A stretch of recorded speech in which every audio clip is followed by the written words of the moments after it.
Welcome to the Never Ending Backlog podcast, your place for short reviews from a gamer with the goal of reducing his backlog.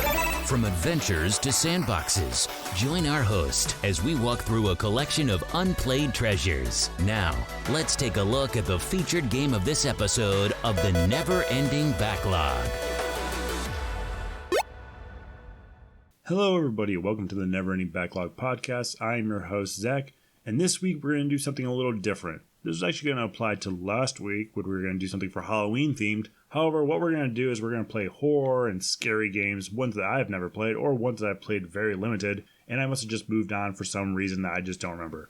Likely I bought a new game or something else kind of came up in my life. But this week is dedicated to horror, scare, jump scare games, all kinds of fun little ones. Like I said, not usually my cup of tea, but there's been some pretty fun ones I have a feeling is in the horizon. On today's episode of the Never Ending Backlog podcast, we are reviewing the jump scare indie game Monstrum by Junkfish Limited. Quick little disclaimer, traditionally I do not play games like this, as I mentioned earlier, as I like more control over my character and I'd like to have a weapon of some sort. Pretty much any horror game I want a weapon. However, this jump scare game does give you a little more control as it's procedurally generated levels and you don't know what you're going to come across. So let's jump right in. Steam description. Monstrum takes the traditional survival horror formula and remixes it completely with procedurally generated levels, told ya, permadeath, and AI-driven predators, ensuring that nowhere on this derelict cargo ship is ever truly safe. The genre is indie survival horror. The release date was 2015. Who made it? The developer was Team Junkfish. The publisher was Junkfish Limited. Current price is $17.99, and according to Is There Any Deals website, historical low is $3. Monstrum just falls under 2 gigabytes. It loaded just fine. In fact, the resolution chose the center monitor at 1920 by 1080, which I appreciated. I could Alt-Enter to get to windowed mode, which I just did that rather than mess around with settings. Regarding graphics, there are graphical elements in this game that remind me of BioShock. From the gold lettering of Monstrum in the main menu to the textures of wood, metal, etc. of the in-game object. It's certainly not a bad thing, it's just what it reminds me of. If you've played BioShock, you'll understand this. When you see it, you'll just like, yes, it does have that water effect on the gold lettering, that worn kind of environment. The game itself doesn't remind me of it, but the some of the texture packs do. Apparently, this game is also VR capable, which once again, just like the Sega Mega Drive and Genesis collection I played earlier, I found another VR game that I didn't know I owned, proving once more that I need to fix my Oculus Rift or purchase something else to experience VR. Graphics in general show their age. There are parts on the top levels of the ship that are pretty much barren, and remind you something along the lines of a Garry's Mod map that's just been unfinished, or something along those lines. The monsters are not particularly spooky looking, however, their AI actions certainly are. Regarding audio, there's not a lot going on audio-wise in this game. However, the parts that do have audio, doors opening, footsteps, etc., certainly add to the environment. I would recommend either surround sound or surround sound capable headphones, as it just makes the game that much freakier. Apparently there is a soundtrack, but I don't often hear music unless the monster's getting closer, so I'm sure that's good though. I actually like when indie games actually put out their soundtracks. Like I'd mentioned many times in the past, Stardew Valley, which started off as an indie game, is one of my favorite games of all time. In fact, it probably is my favorite PC game of all time. I purchased that soundtrack on vinyl record, and it was the best purchase of my life. I absolutely love it. So props to any indie developer that really appreciates their sound, their music, and releases that as a separate standalone, because you absolutely should be able to charge for that, and people should absolutely buy it. Regarding controls, WSAD is the movement, the left shift is run, left control is crouch, which I'm not a fan of, and C is the journal? I kept pushing C instead of control to crouch, and it was anarchy. I'm sure I can change those buttons, however, in these type of reviews, I don't have a ton of time to play around with these settings, since I'm doing 5+ reviews a week with notes, recording, editing, and everything else that goes along with it. And plus, I like to try out the games as the developers thought they were going to be. These are the buttons and the resolutions they thought this game should be played at, so that's what I try to do. And I know, I read a PC Gamer article just today, actually, where they said people that use C as crouch are insane. I get it. I've used other stuff. I've used V before.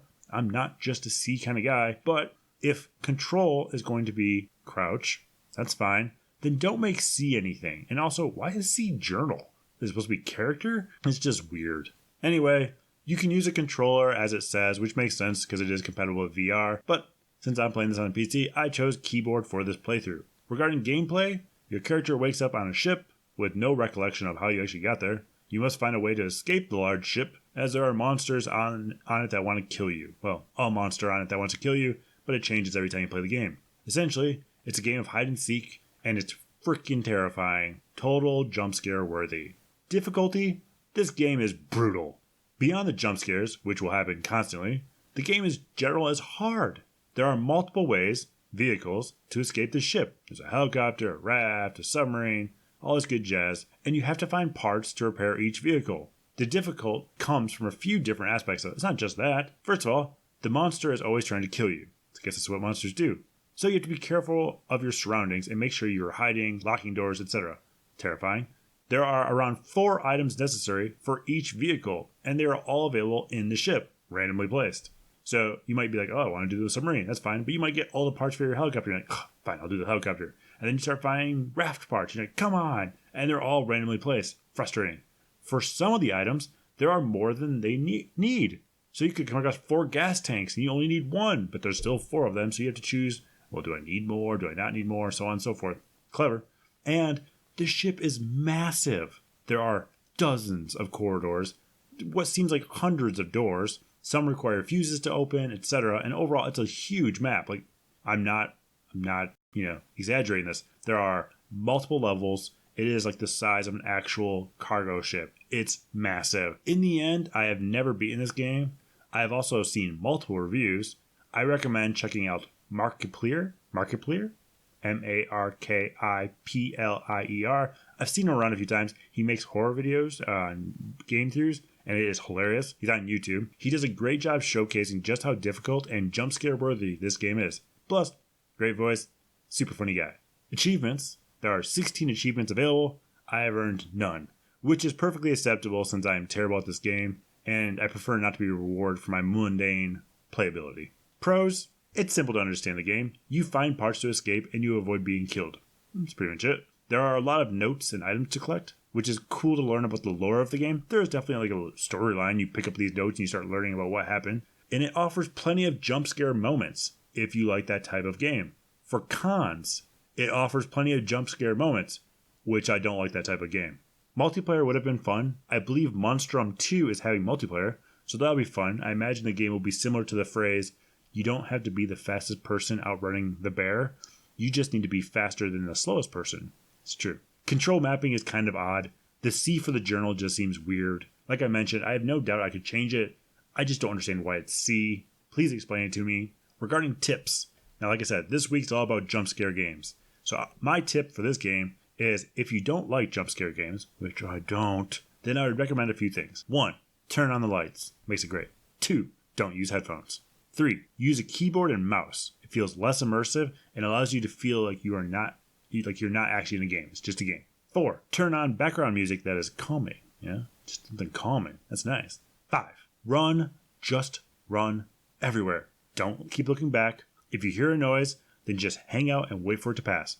But run. Just run everywhere. You'll feel like, I'm feeling brave. People might mock those who don't like jump scare games, but I'm right there with you, people. I am not a huge fan of surprises. They don't stress me out as much anymore. However, those are a few tips of how I first overcame games like Monstrum.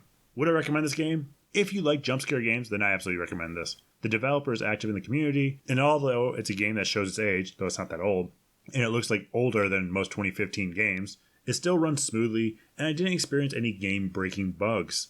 This developer and game situation reminds me of one of my favorite PC games of all time, which was Killing Floor by Tripwire Interactive. And the first Killing Floor game was amazing, but the graphics were rough around corners, there's some bugs here and there, etc., though it was released in 2009. However, they eventually released Killing Floor 2, though I still don't like it as much as the original. That might be memories, etc. It was a complete graphical overhaul, and I think Junkfish is going through that same development process with Monstrum 2. So, overall, that was my review of Monstrum. I hope you enjoyed it. I definitely recommend checking it out. Support indie developers whenever possible, and I will talk to you next time on the Never Ending Backlog Podcast.